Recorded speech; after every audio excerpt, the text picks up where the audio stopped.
energy not to. All right, Not to three, two, start one. going. Let's go. All right, hey you guys, welcome to Western Mass Comedy Group. Stay in the loop, you Snoop. This is actually episode 11, which is my favorite number. I tallied them all up, you guys, the other night.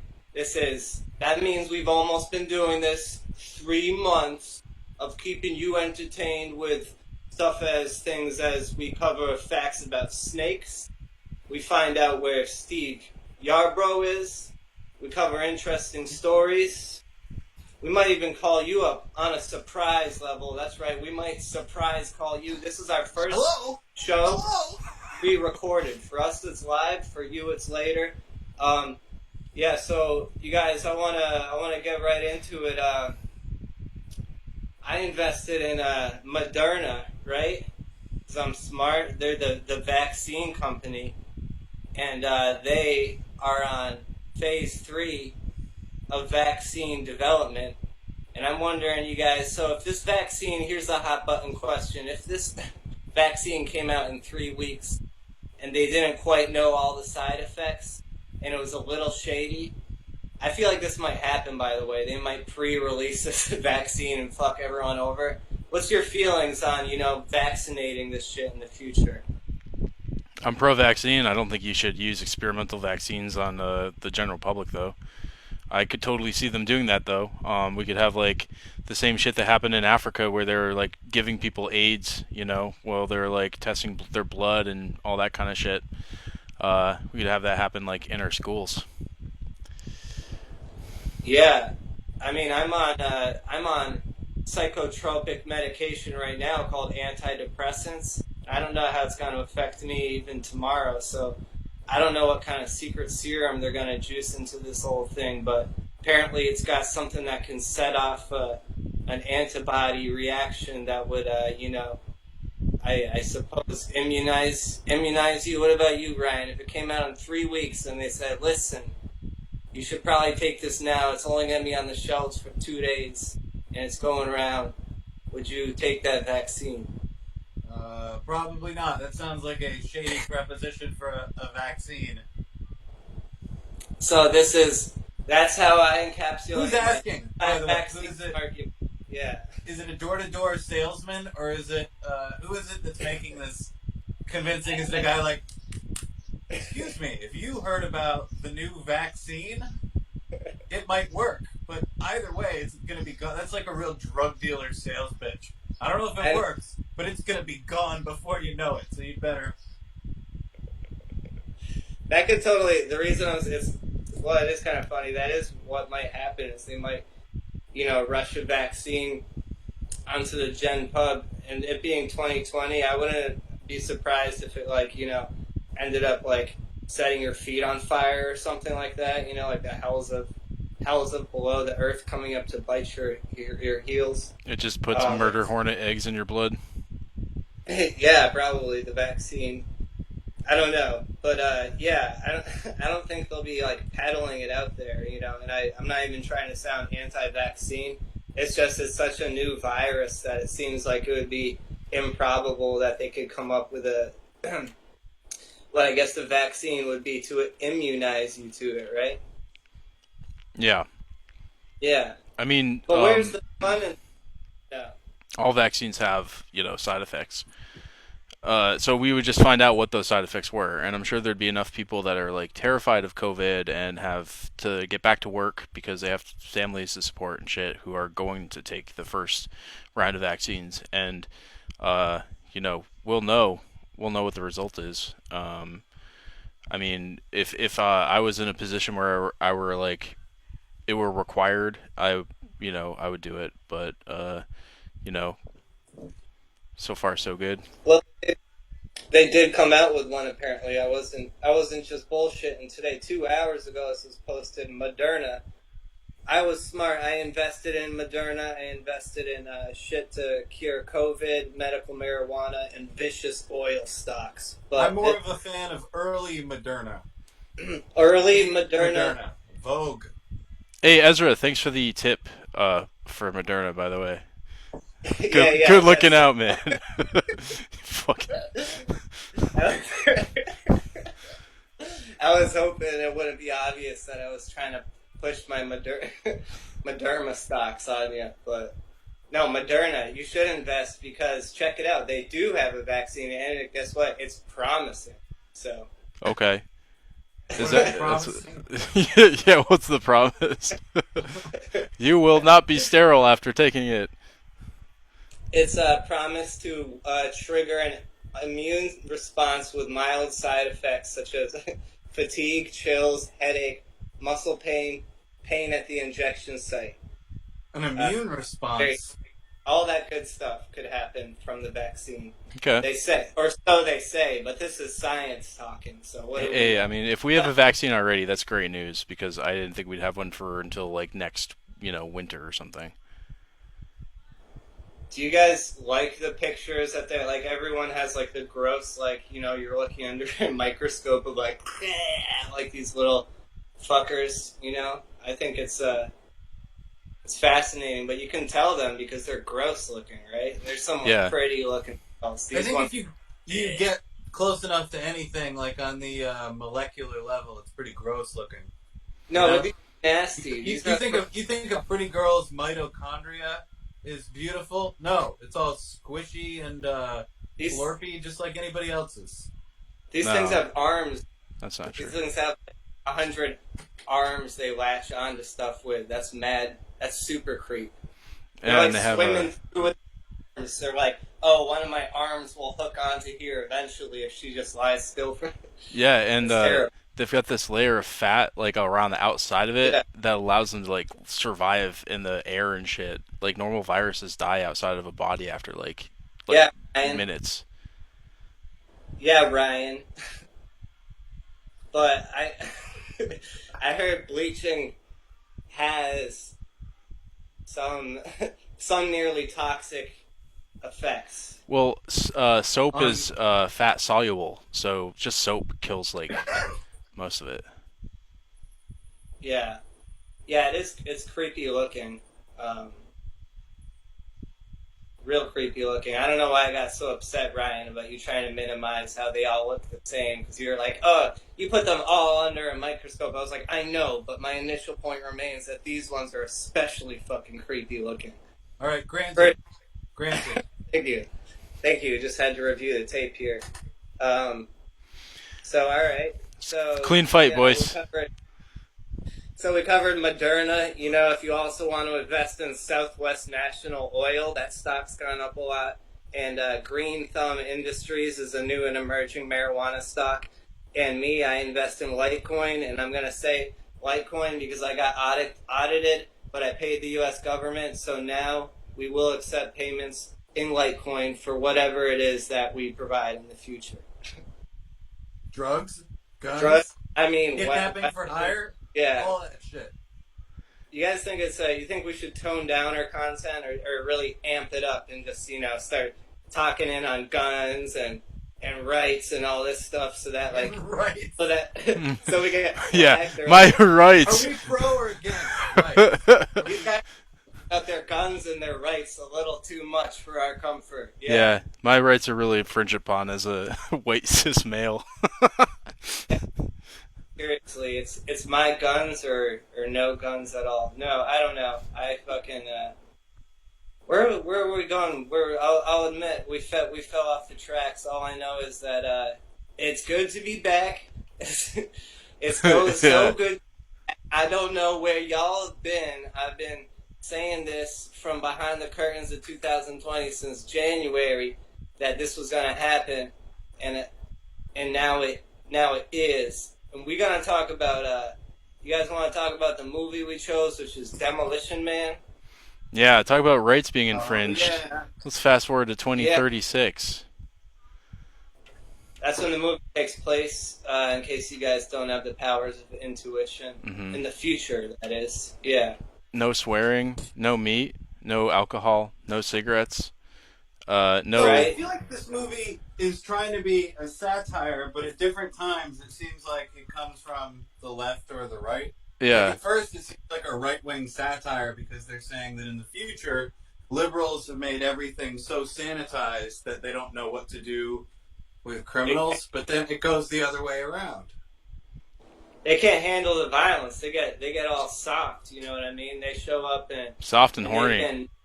They've been soft and hornified, and there ain't nothing but some pliable, tissue for fucking Wesley Snipes to come in and rip that shit up. He had no hard time with that issue. He is a hard body in a world of simps.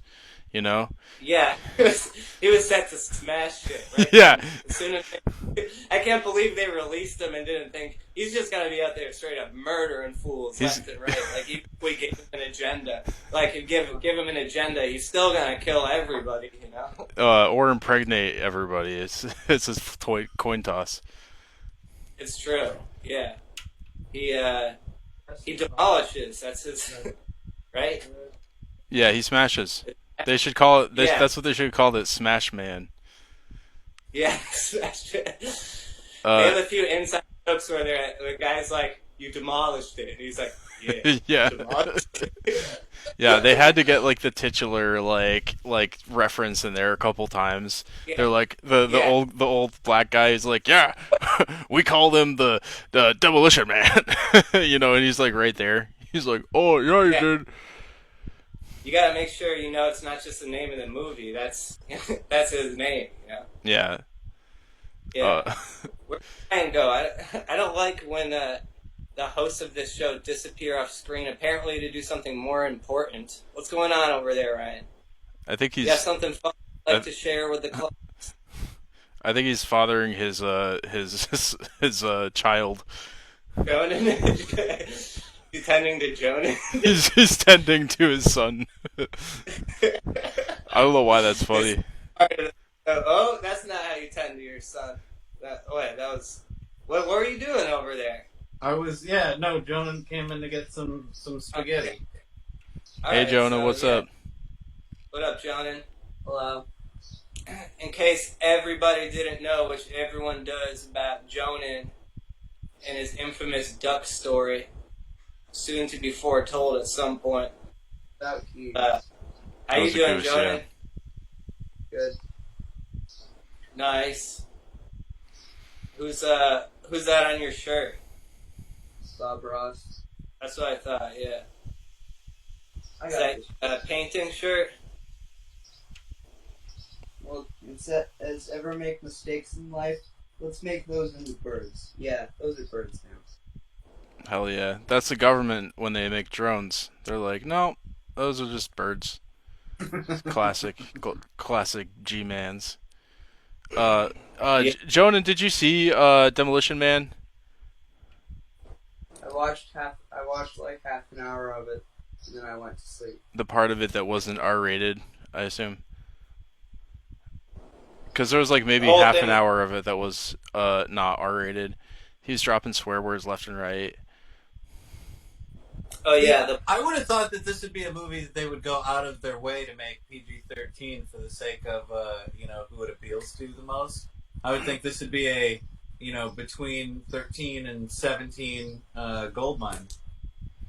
Do they swear in it? There's no swearing in the society that came out of it, right? You get fined.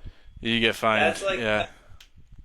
In Massachusetts, they were trying to make it so you get fined for saying the word bitch or something like that, and everybody got real upset about that because it's like that's an example of PC politics today going like a little too far, and most people are like, you can't just ban, like it's a bad word, but you can't ban it. But in the future, that is where the power lies, is our ability to use language comfortably within our arena. But if you go that far in the future in this movie, freedom's not even like an idea for them anymore. They're like they're on robot, basically move forward mode all the time, an easier life cushioned.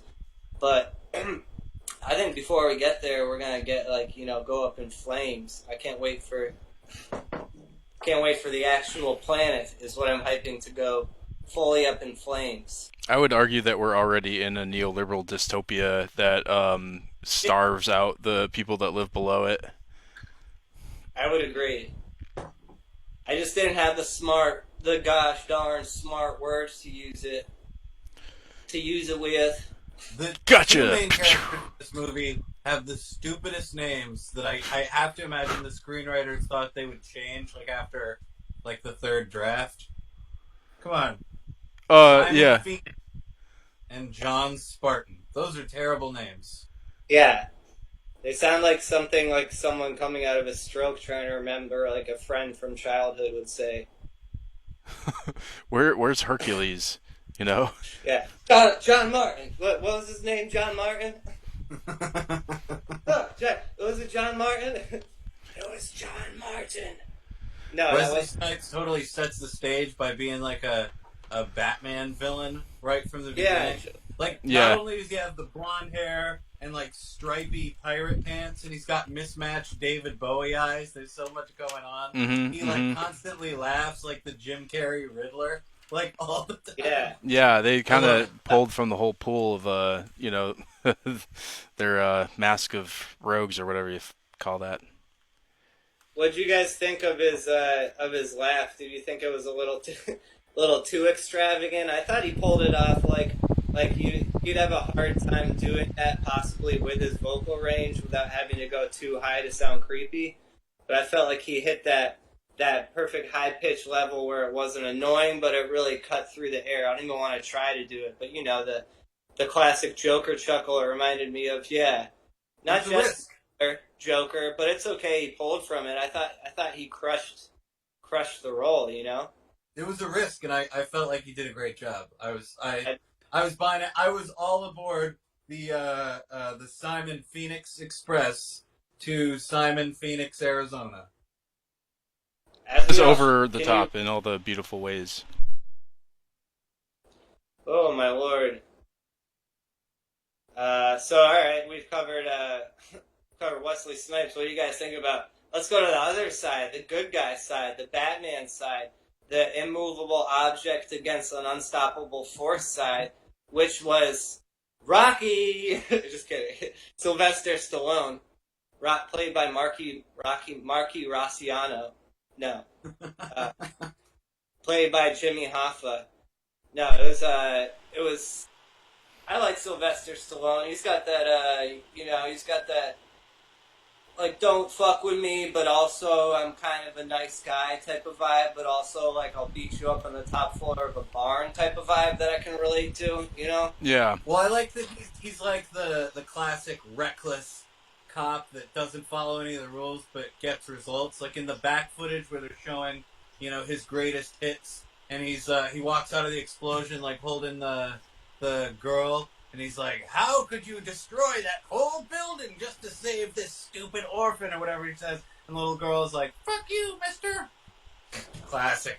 I like that there's an unresolved subplot where his daughter is still alive, but they don't ever tell you who the daughter is. And it's is his daughter the Sandra Bullock? That's always in the back of your mind, or my mind. Yeah. It'd be disappointing to have Sandra Bullock be your daughter because, she's supposed to be your mother kind of deal, When you're the Smash Man and you can't smash Sandra Bullock, that's a tragedy. Yeah. You said it. If you can't smash Sandra Bullock. If she's your daughter... It's in your name and you can't smash. What the fuck? I have a question. Is he called the Demolition Man because of how often he destroys the entire building of whatever it is that he's doing as a police officer? About halfway, the second time I saw it, I was like, is that the reason for his nickname? That he... Yeah, wanton destruction of public property. Yeah, he walks away from explosions every time. That's how he clocks out. I like it. I kind of wish there was a more exact accounting because some of these movies where they're he's a good cop, he does crazy shit, but he gets results. But then, you were talking about, it seems like he's just taking a sledgehammer and knocking down walls and torturing people. He was just trying to live up to his reputation at that point. He's the guy who demolished it. Now he has to go into fucking kitchens, bridges upside down. When they're reading him his charges, as he's about to get cryogenically frozen, maybe forever, and all he can say to them is "skip it." I feel like Yeah. that's all we need to know about this character. Is that Yeah. he's the cop who is now charged with a crime. He might be being frozen in goo forever, and he doesn't even give a fuck. His contempt for the law is that deep. Shit. So, in terms of like modern propaganda critique, how do you think this fares? You know, like because there is a certain amount of like, oh, good old police brutality. You know, like it's back there in the background, like in this world where violence is no longer a thing and everyone's like a sissy. Like there's even that reference to like that Elmer hot dog song that like used to be like fat kids, skinny kids, sissy kids. Like, that it's interesting that they chose that song because like that's the exact mentality that it's like sort of opposite to or whatever. Yeah. That's one of the really interesting things in this movie is that all the pop music has been replaced by commercials, old commercials from the 20th century. They sing old commercial jingles, and what is the other thing they say? It's that and like screaming or something like that. 1877 cars for kids, KARS cars for kids. 1877 cars for kids. Donate your car today. You guys would be like used to that shit if this was the future. You'd be like humming along with me. You'd be like, ooh, love that Cars for Kids song. I could TV themes. I wrote it down. But when I make love to my wife for the first time in a month. Yeah. Yeah, but what do you guys think about where it stands as like a propaganda piece? Because like I said, they're kind of wistful for police brutality. That's kind of the part of it. Yeah.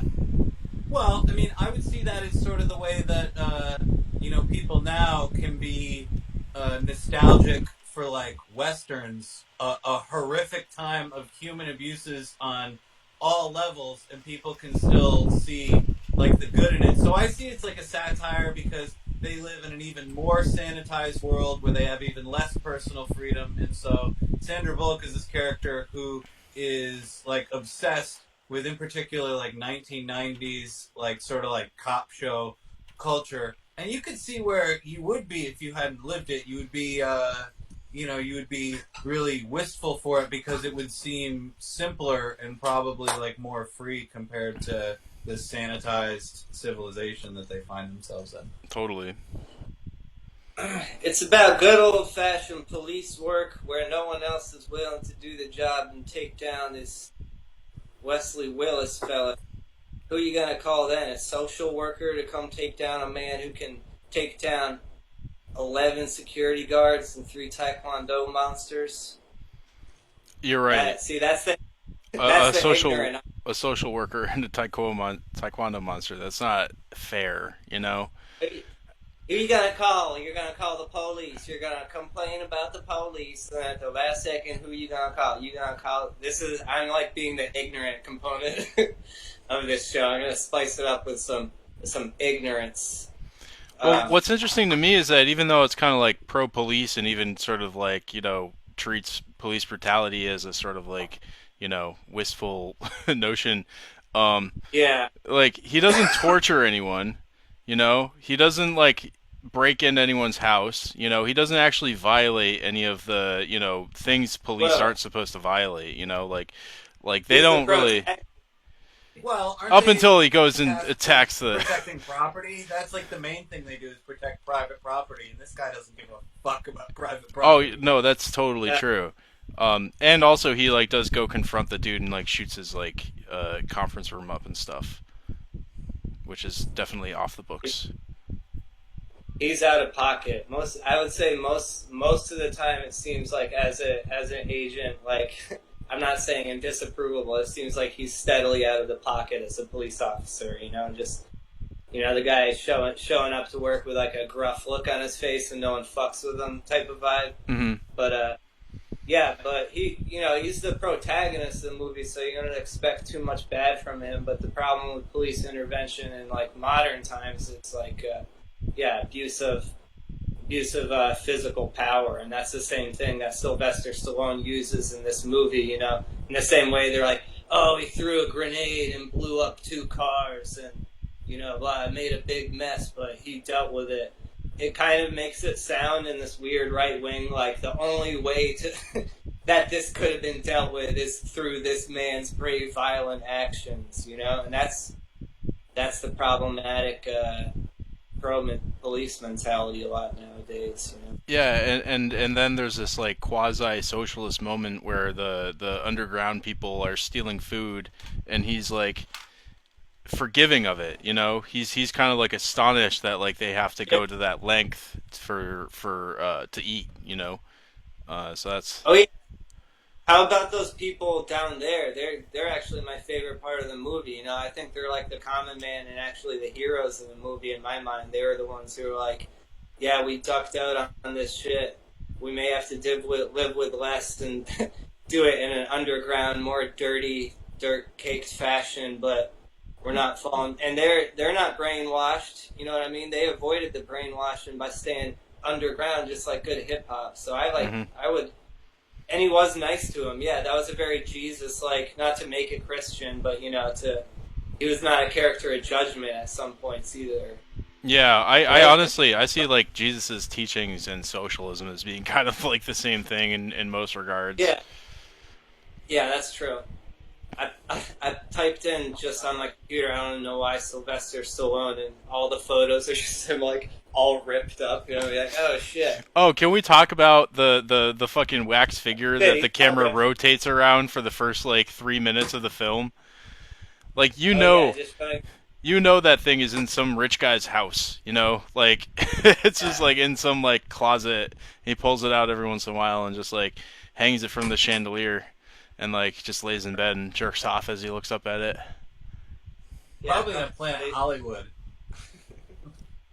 Hanging from the rafters over. Have you ever been on Planet Hollywood? No, I haven't. Have you? It's a theme restaurant. I don't know if they still exist actually, but co-owned by Arnold Schwarzenegger, Bruce Willis, and Sylvester Stallone, and like filled like with movie memorabilia with like sort of shitty like kind of Chili's diner food. Mm-hmm.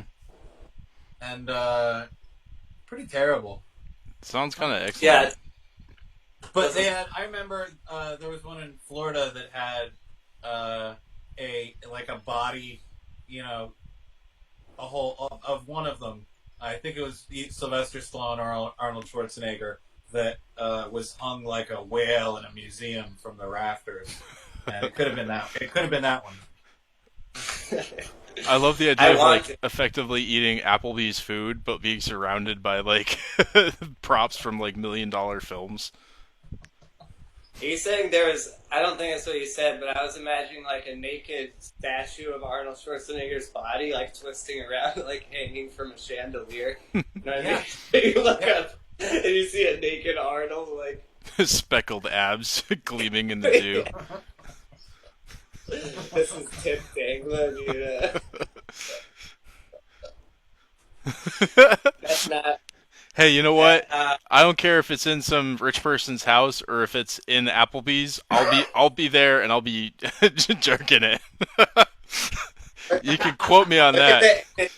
Look at the image that popped up. See that chest? Oh yeah. Yeah. You could. That's that thing he's inside of. Damn, son. That's that thing. They have those. They have lie down in warm chairs, lay down in hot water chairs. You could you could do a backflip off of those abs. Right? He almost looks like a fish. I feel like when you get that ripped, it almost looks like you start to have gills. You're like, I think you turned into a fish, good sir. Mm-hmm. With a fat gills. Let's talk about shoulder pads. Future fashion, giant shoulder pads. Oh, I know what I'm doing if the world ends. I know how to make battle armor now. Are they going to have giant shoulder pads? Made of tires, yeah. I noticed about halfway through this movie as Wesley Snipes really starts to assert his dominance of the future crime world, suddenly Wesley Snipes also has big shoulder pads. As if to show that, now I've joined this world. He's assimilated. Yeah. Big shoulders are like, yeah, they're the symbol. They're the part of the male body that indicates strength, because male strength is centered in the shoulders and the hips, but you don't see the hips as much. So, yeah, it makes sense. That's why they have on the football uniforms too. They don't. They're already big dudes. They don't need. They have like a whole like extra strap on their shoulder. But I would say Wesley Willis deserved it. You know what I mean? He deserved that upgrade in suit. Now, Sure. I'm He confused broke into because the gun museum. I thought that was Dennis Rodman the entire movie. Oh, dude, I didn't want to say that, but yeah, they're very similar. You mean because he had the blonde hair? The No, they piercings, the blonde hair, the outfits. I think it definitely could have their influenced. mannerisms. I don't Yeah. want to sound racist. It's not like all mannerisms are the same at all, but their mannerisms I find very similar. But no, it wasn't. It's not Dennis Rodman. He's the guy that played for the Chicago Bulls, who we did talk about, though. We did talk about He Dennis does Rodman. exist. Yeah, we talked about him when we were talking about Space Jam. I think that's why we ended up watching this movie, because I thought Yeah. that it was Dennis Rodman in this fucking movie. And yeah, like, I wasn't gonna say anything about similarities visually, but like, he fucking dresses like him. He's got blonde hair, he's got piercings, he's wearing overalls and shit. Like, They both have that punk rock bad boy vibe that's so appealing about them, you know? That's what makes a good Joker. Have you guys ever tried, like, it's embarrassing to try practicing your own Joker laugh, you know what I mean? Because, like, the thing about getting the Joker role is you have to have a good Joker laugh. You ever spend hours alone trying to perfect that? no. Nah. No? Yeah, don't. Really, it's really depressing. It's very depressing, unfulfilled. Yeah.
Yo, yo! Can you hear me? I can't hear you guys. I don't know why. But anyway, we can carry on with the show. Let me just try to fix the audio.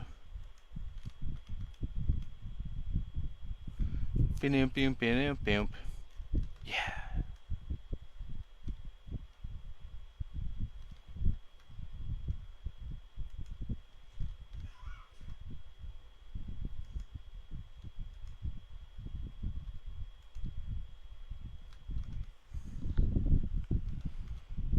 Wish like Batman and Joker were arguing every scene.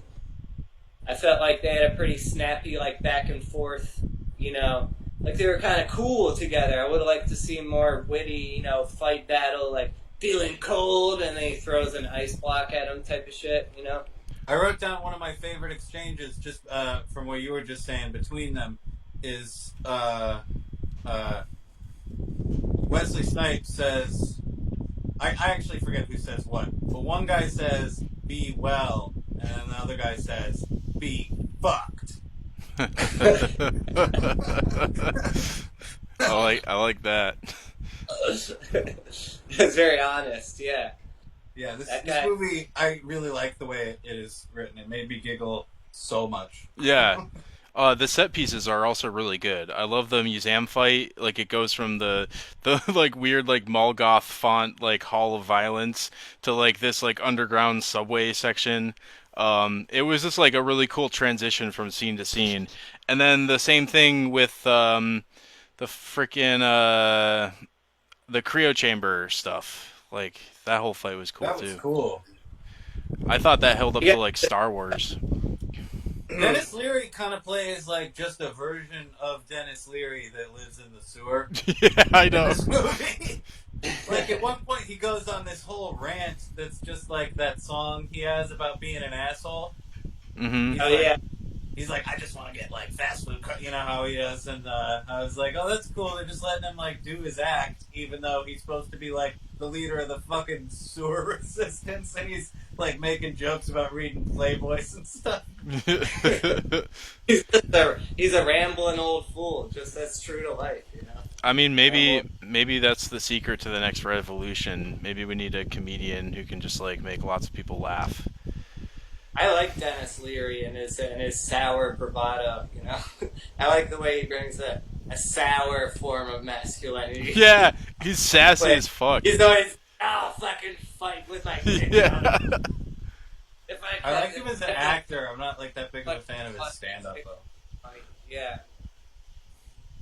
Yeah, he's always trying to pull his dick out, basically. That's his whole vibe. No. I said, no. It's true. I went to the Applebee's with him one time. It was embarrassing. Yeah, he needs to grow up. My favorite part, since Ryan, you brought up yours, my favorite Wesley Snipes line was, remember there was the guy who was kind of paying him, who was, you know, to do shady jobs, just kind of weak older man. And that Wesley Snipes suddenly looked at him and was like, oh, yeah, you're like a stupid-ass Mr. Rogers. Somebody kill that guy. I'm sick of him. And the guy kills him, and he's like, oh, I called it. And he's like, weird-ass Mr. Rogers. Someone kill that guy. I'm sick of him. It's just like, it's real, like, he's suddenly, like, he had to remember what he looked like first before he was to say how annoyed he was. Yeah. He was like, oh my god, he's like, once I figure out what this guy looks like, I'm totally gonna say it out loud and tell one of my groups.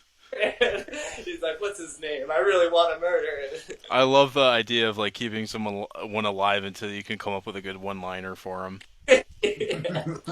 That's a Joker move for sure. Yeah.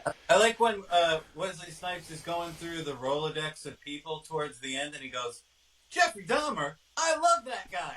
Yeah. It's like, how did that get through committee? I know. Like, hey, you know this recent, because that, I don't think that happened till like the early 90s, so this would have like just happened. They're like, you know what's really funny? Is this guy from Wisconsin has been violating corpses and eating them. Yeah.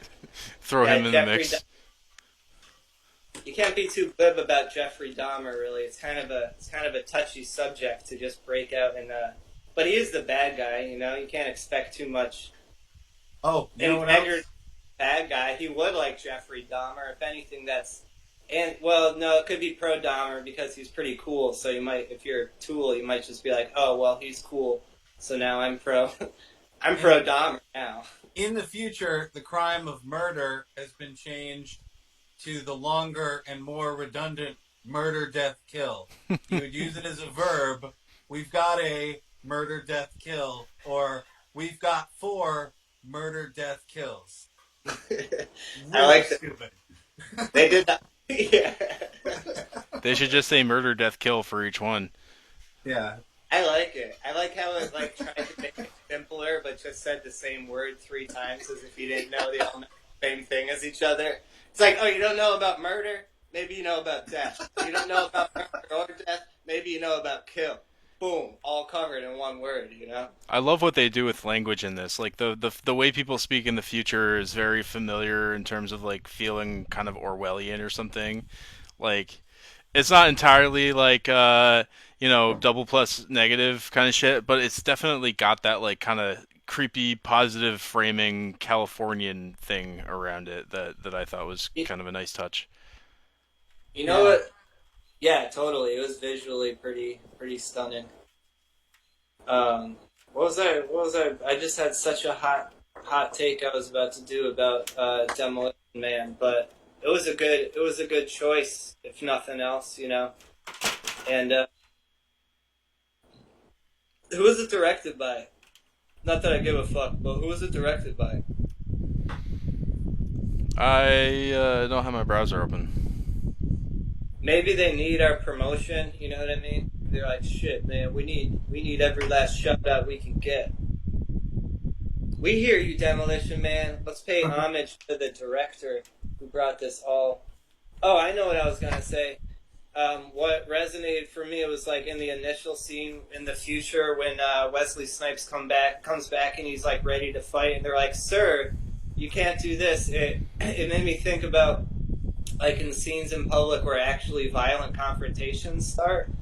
That situation is not too far off from the way people actually respond in society, which is stand around and watch but not know what the fuck to do. You know what I mean? Yeah. So it related on that, just that primal raw level of like being prepared in public for a fight to take place is something that he is very prepared for, that there no one is prepared for, and yet in our reality pretty much no one is prepared for, because people have the tendency in small groups someone will intervene, but in bigger groups someone else will always say someone else will step in and take care of it, so it's less safe. Did what I say just make any sense? I feel like No, that's right. You're right. Yeah, it's like a fish out of water kind of situation where he's like, it's a lot like a veteran coming back to the U.S. after touring. You're like this killing machine. You're like trained to do terrible things if you have to, and like you're surrounded by these people who are trained to like fill out spreadsheets and dial phone numbers and shit. I felt like Sylvester Stallone's character was not super stoked about having to go back to work, whereas Wesley Snipes' character was like, "Ha ha, murdering again." You know what I mean? He's like, yeah. Well, think about it. In this future, murdering's a lot easier, and policing pretty much sucks. Yeah, that's like fish in a barrel. Yeah. All you've got is like those electrocution sticks.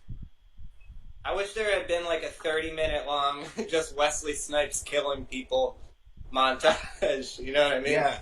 No, hard agree from me. Yeah. That would have made it awesome. Just smashing through like whole malls and. I was looking up like reviews of this, like after I watched it, I saw that they claim that they're making a sequel to this movie. Oh. And I don't know that it could possibly be as good, because I think the thing that makes this movie amazing is that we're now closer to this fictitious future than we are to the year that this movie was made in, which gives it like a really weird sort of tinge, where some of the things say that they've come true. Like they say something about Arnold Schwarzenegger being the president, and I believe in 1993 he hadn't even run for governor yet. Yeah. So shit like that comes up a couple of times. And they also predicted the combination Taco Bell and Pizza Hut kind of shit. Like Taco Bell has like all these corporations now, like Kentucky Fried Chicken, Pizza Hut, like, it's accurate. That's there. A great reveal in this movie. Great reveal. Every restaurant is Taco Bell. Yeah. It's the little details like that, like the rat burgers, and like Sylvester Stallone just keeps eating it. It's a comedy. I think that's the moment that makes him likable in this movie. Yeah. That he keeps eating the rat burger. I'm like, all right, this guy isn't such a asshole. He's not a fucking pig. Yeah. I don't know why spit out these people's rat burgers in their face. Yeah. Or There's expect no not to pay for it. There's no alcohol or caffeine. I ordered this rat burger 15 minutes ago. Sounds like you guys have a real, like, in your life, what are you, too good for a rat burger?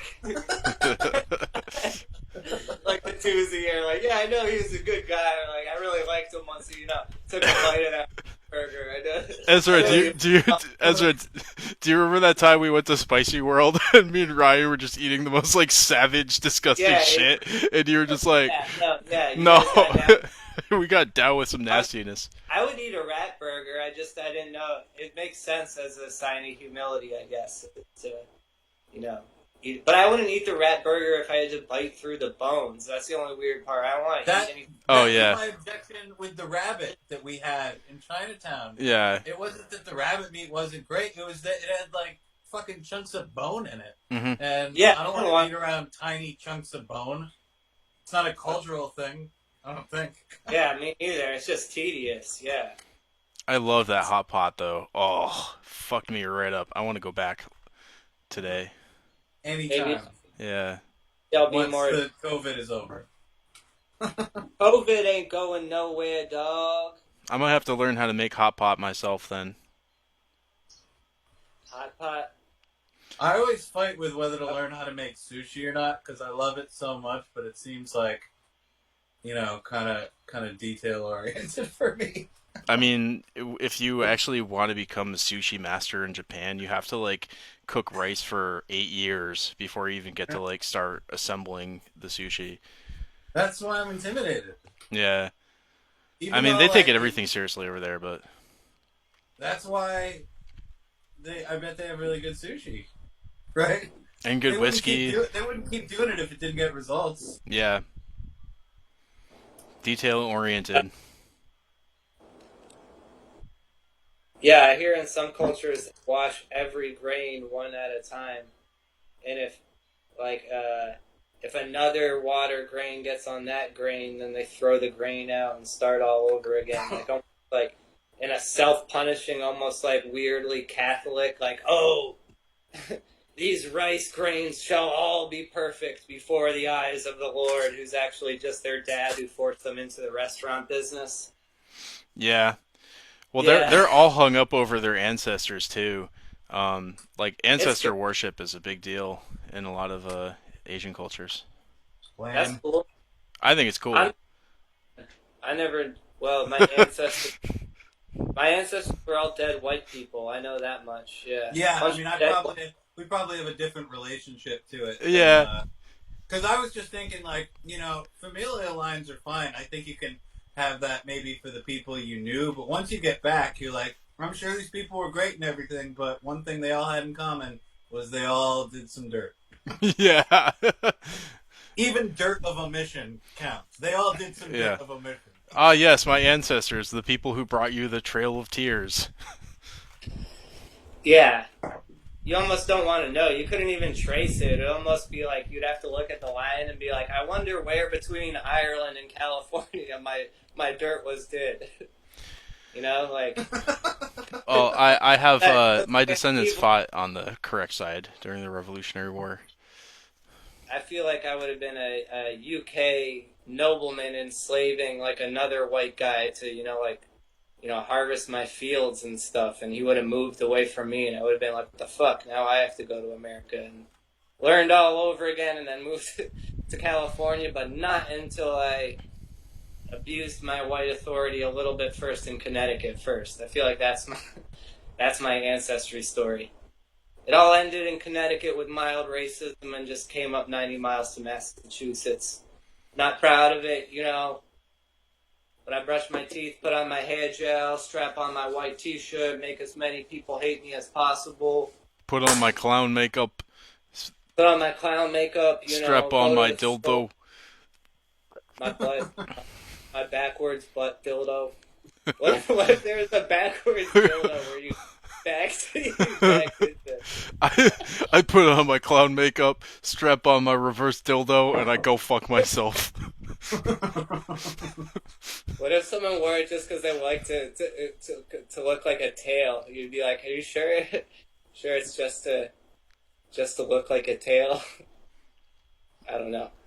No judgment. Hey, speaking of tails. Hey, what about them? I hope you have a follow-up for there. Tales out of school. Tales from the crypt. Tale of Two Cities. Snakes have tails. I'm going to say Eminem line. You want a match, bud? I got a match for you. You couldn't flip shit playing in the toilet with a spatula. Oh, now you're going to have to pay for that. Yeah, I copyrighted. I copyright infringement. Oh, shucks. I copyright infringemented again. You gotta write a rap song about copyright infringement. My frickin' dad just tried to interrupt my weekly vidcast, and he knows how important it is. I'll eat the peanut butter jelly sandwich when I want to, Dad. Fuck you. Fuck, Dad, I told you we go swimming next Saturday. That's the kind of conversations I have. My dad's always calling me up trying to hassle me to go swimming in the brook with him. Dad, enough. Enough, Dad. I'm not going swimming in the brook with you today. Oh, my Lord.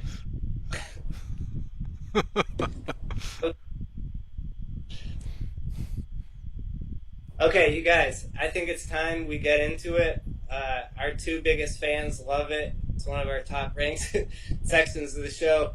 Snake Facts. Snake Facts. Snake Facts. Snake Facts. Snake Facts. All right, we're on Snake Facts. 16. Okay, we're gonna try to get through game plan. Snake Facts 16 through 19 tonight. Please bear with me. There's a lot to cover. That's 4 snake facts, but we like to be very careful with our investigations of snakes. Number 16. The inland taipan is the world's most toxic snake, meaning it has the most toxic venom and it injects the most venom when it bites. Its venom sacs hold enough poison to kill up to 80 people. That's like the Big Mac of poison right there. Snake sack. Snake sack. That's one deadly inland Japanese snake right there. Snake Facts. The inland taipan is the world's most toxic snake. It's got enough venom in its sac. It's got a sac so venomous it could kill up to 80 people. 80 people. I literally just rearranged that sentence so I could say its sac has. But they should do a horror movie where there's like a building with 80 people in it. You know what I mean? And so the snake is gonna try to kill all 80 people and completely kamikaze itself by being out of venom by the time he's through with the house. Damn it, Ryan! This isn't a damn porno cast. This ain't your fans only. What is this? Snake Facts. No, it's a snake. Oh, I forgot to put a little face on it. Sorry. Oh, okay. It looked way more like you're just being a dickhead trying to make it look funny, like you had a fake dick while you were walking around the apartment. Snake Facts. You should have had it slither on the wall or done something, slither on the floor like a snake. Alright, that's the inland taipan. It's one you don't want to mess with. Not you or your 79 friends. You guys think that would be a good movie where there's one of those, since it can kill 80 people with its sack? To have it be called like one sack, 100 people, and it's 100 people trapped in so that snake. It would be like, what if it was like the Fire Festival? Yeah, it could be. But it's trying to go all out and kill itself in the process. You know what I mean? It's like, I'm gonna get rid of all of my sack. I'm gonna load up every fucking motherfucker with my hot venom until I'm fucking dead. He's gotta get 80. He's at 75. He's going for 80. I would love to see that movie. These things probably do go on killing sprees. Like, if they have that violence system built in, I bet there's like, yeah, I'm going on a killing spree. It's been a few days. I suspect it's more for like dealing with very large like predators, like bobcats and shit like that. They're probably smaller, so they need a bigger back bite. You guys ready to move on to Snake Facts 17? We can't let these Snake Facts sit for too long or else they gather snake dust. So lay it on me, brother. Alright, the death adder has the fastest strike of any snake in the world. It can attack, inject venom, and go back to striking position in under 0.15 seconds. That's holy like the shit. That's the Muhammad Ali left jab of a snake fist, basically. That's a millisecond and a half. You get hit with a snake fist on that shit, yeah. Imagine that, getting like boxed out by a snake, just like jabbing you up like Muhammad Ali with the left lead. You're just like, I can't react fast enough to this. Yeah. The death adder's coming at you. There's all these snake facts. They're really like subjugating snakes. I feel like they're only talking about how snakes murder and how snakes kill. What else do they do? The death, like other stuff, like how about your garden? Have you ever heard of a garden snake? They're going around pooping up all the plants and whatnot. Well, that's nice. Sounds The death, nice. watch out for that. Sounds mad chill. So it can strike, inject venom, and go back to its position in 0.15 seconds. That's like that fast, because my hand can do that, so I would know. On to the next snake fact. Snake fact 18. While snakes do not have external ears or eardrums, their skin, muscles, and bones carry sound vibrations to their inner ears. What? I guess they have inner ears, but no outer ears. So instead of having external eardrums, their skin and muscles carry the sound vibration to their inner ears. I see.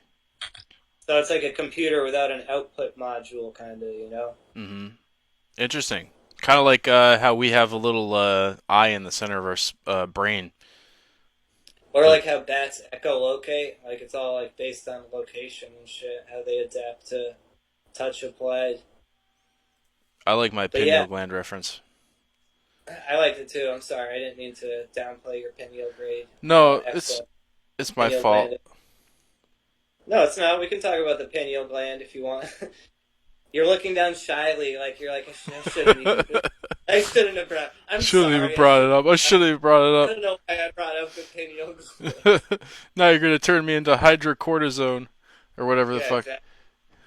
Some steroid or something. Yeah, you're gonna extract my DMT crystal.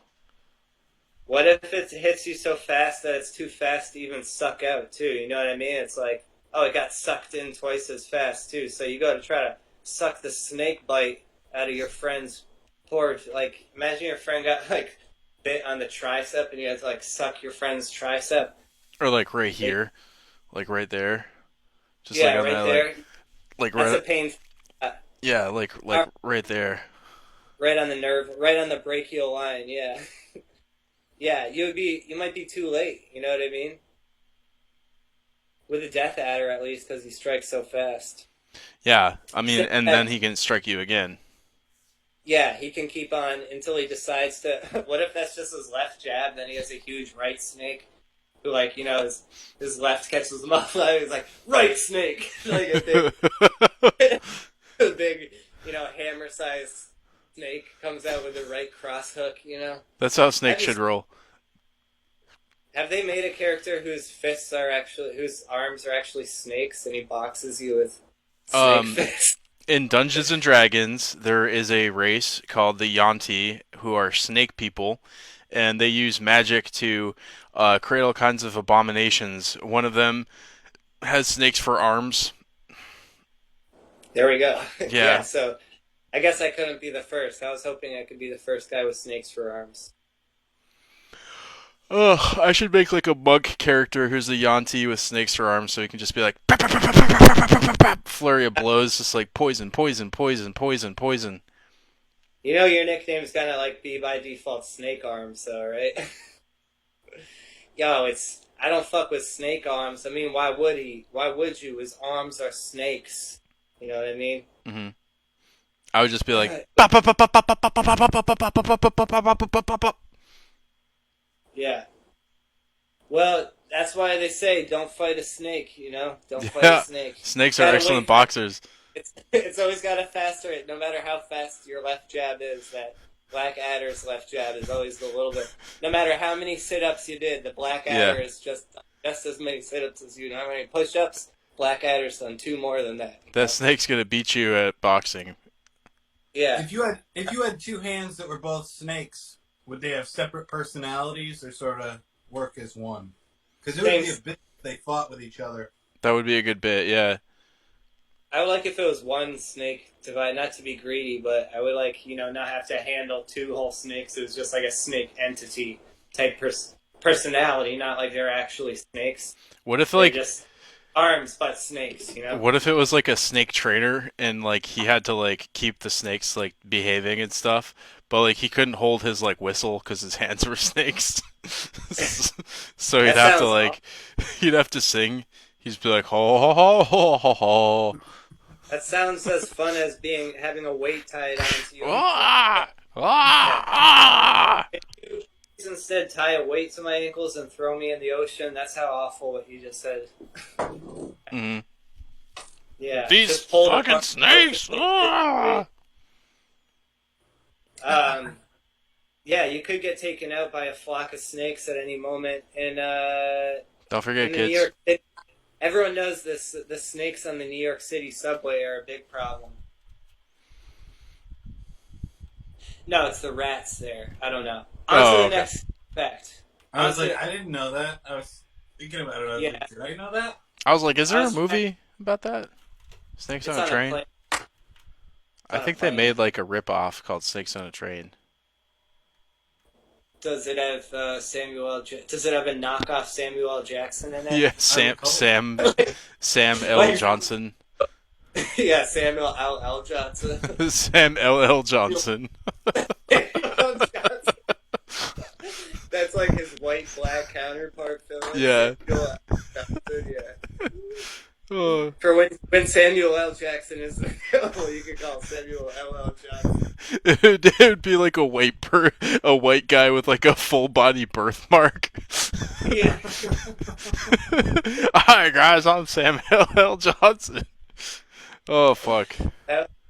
Yeah, I mean, that's who we would have to hire. We don't have Samuel L. Jackson money. We got Samuel L. Sam L. Which is still pretty good. Samuel L. Johnson. I don't know. Sam L. Johnson.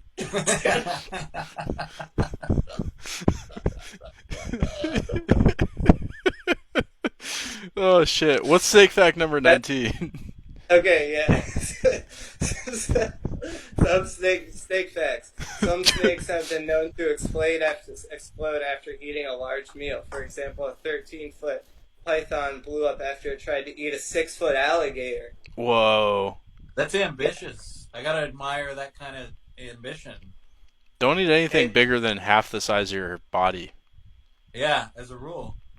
Imagine the snake's mouth and then the way an alligator is shaped. I could see how it tried for a little more than it could. The snake kind of like is tough but slides in. Same way that the snake throat could swallow a gator with some. You'd have to watch it go in like real slowly. I feel like it would be sad for the snake because he wouldn't realize he was going to like blow up until like an hour into eating it, and he'd still have to finish the rest of the gator, you know? Yeah. And he just fucking pops because his stomach was a little bigger, his eyes were a little bigger than his stomach on this one. And they don't have molars, so they can't like chew. You know, it's not like you can regurgitate if it's like too much food. No. The python was found with the alligator's tail protruding from its midsection. Its head was missing. This is gory. So the python's head was missing, and the alligator's tail was ripping through the midsection of that snake. I wonder if it was the alligator like struggling or being too big for the snake. Yeah, you would think that it would snap sooner than later, like as soon as it hit that, threshold past the gullet part, you know what I mean, where it gets to the middle and starts to build up. I don't know how quickly it would pop because of that, but that would affect just where the gator's head was popping out from, where it looked. It'd be funny. It'd be funny if there was like a park forest ranger CSI where they're like marking out like evidence and taking pictures of the scene and everything, like just to solve the mystery of what happened. I feel like in a snake and gator fight, I'm not like I'm a big fan of both, and they're both equally vicious and both equally sneaky. That I almost feel like it was the perfect fight. You know what I mean? Like snake versus gator is like, oh yeah, you're good at hiding, but who's gonna fuck who up? And it turned out the gator had to end his own life to prove his point, So I think the gator actually won. I think the gator actually won this fight, if you ask me. It took that snake out from the inside. Hey, I mean, I'll give it up to the gator. Yeah. Here. Yeah. Oh, God. Yeah, I don't know how fucked up our audience is, but we could really go into descriptions of how quickly, the snake belly may have torn up, or if it was more of like a slow breaking movement, like the slow crest and then like slow popping, or if it was a big build up and then a pop and then out popped the gator head. But I kind of want to see it happen, so. Was it like a matter of days or like hours, Like, did the snake just slowly wrap itself around this thing and... Yeah, good question. My guess is it took like 6 hours just to get its head in suffocated, because they had to suffocate it ultimately, right? Did you say it was a constrictor? I don't know, but don't they naturally have that constricting mechanism that pulls back into them anyways? I don't think it's a constrictor, though. Okay. I mean, a lot of snakes constrict either way. I'm just curious if like it like constricted the alligator and then killed it like that and then tried to eat it, or if it was trying to eat it alive. Oh yeah, it might have tried to take it in bites, I guess. This isn't the same thing, but there is an answer. How long does it take a snake to digest an alligator? It would take a relatively dormant snake 10 days to digest a gator. That's the life right there. If it's disintegrating through that whole thing, or if that happens after the fucking initial shit. Mm-hmm. I'm just trying to find my charger. I think episode 11 is by far so far the best episode we've done, and I can just hear the sound of our audience's pleasure sensors just sparking off undeniably over the quality content Western Mass Comedy Group provides and will continue to provide. Here. Name one more snake fact. One more snake fact?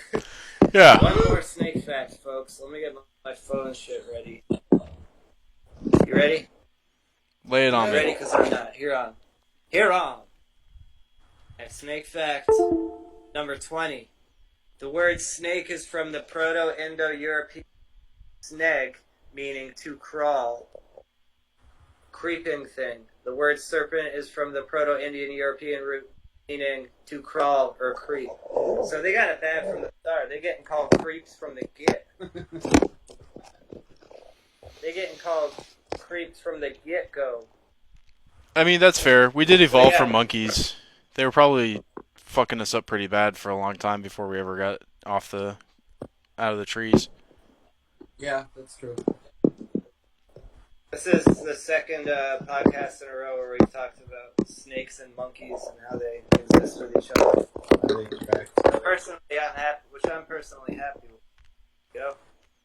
We should get Joe Rogan on here to talk about some evolutionary biology. It's about time.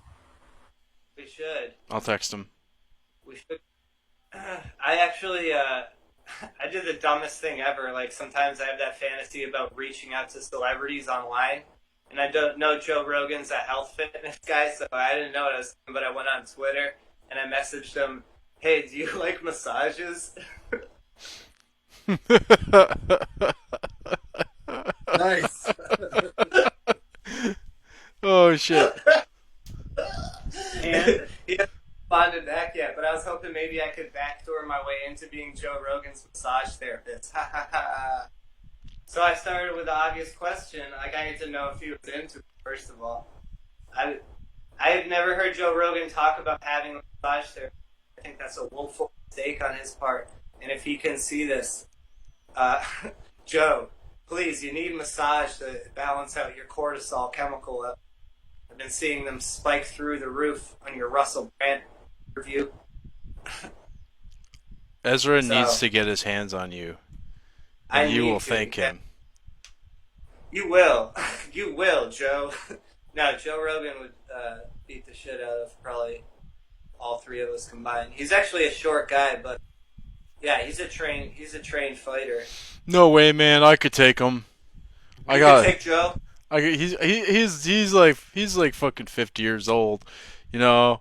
Yeah, whatever. Dude, he's still ripped as fuck. No, He's he'd kick my ass. Yeah. Yeah, indisputably. It'd be like trying to fight a fucking Wolverine. Yeah, he knows all the martial arts. He knows them all, you know.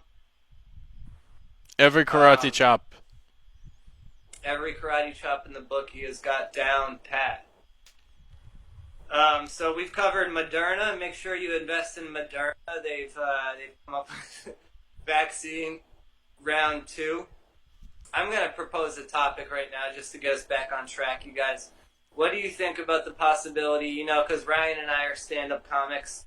Let's discuss the possibility of returning to doing shows and open mics and what that means, like from a certain standpoint of, are we taking a risk even with the 6-foot guidelines when they open up comedy shows, which they've done. You know, they do the table inside where it's only every 6 feet. What do you guys think about that? You guys think that they're forcing it too soon? I think it's a great topic to talk about, but I am pretty hungry for dinner. Fuck you. All right. I'm sorry, but No, it's all good. we also need to figure out what movie we're gonna watch. Okay. How long have we been doing this one for? An hour and 10 minutes. Oh, perfect. Okay. Nice. So Yeah. so that's good. What movie should we watch next? You guys got any ideas? It was your idea. It was your damn idea. Let's watch The Vampire's Kiss. Nicolas Cage. Oh shit. Okay. That's a classic. Vampire Kiss. Vampire's Kiss. All right, I'll watch that. Is it all right? Yeah, well, I'll watch.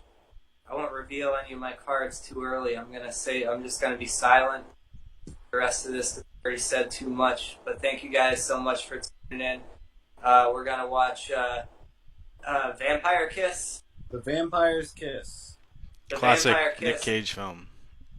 If you enjoyed this and our hot riffs and takes on that movie, you can watch Vampire's Kiss and tune in with us next week on Western Mass Comedy Group. Stay in the loop, you Snoop. I'm Ezra Pryor. We got Jason Gallagher and Ryan Arnold over there. Let's say peace, y'all. Peace out. and love. Thanks Hello.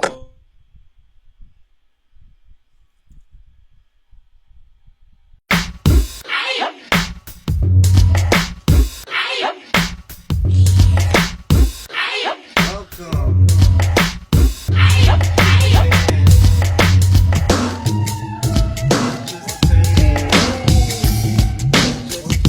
It wasn't just a phase.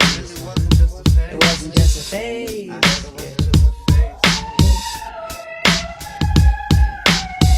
Hey, it wasn't just a phase.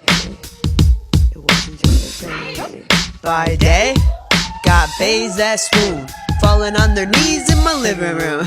By dark, I changed like the moon.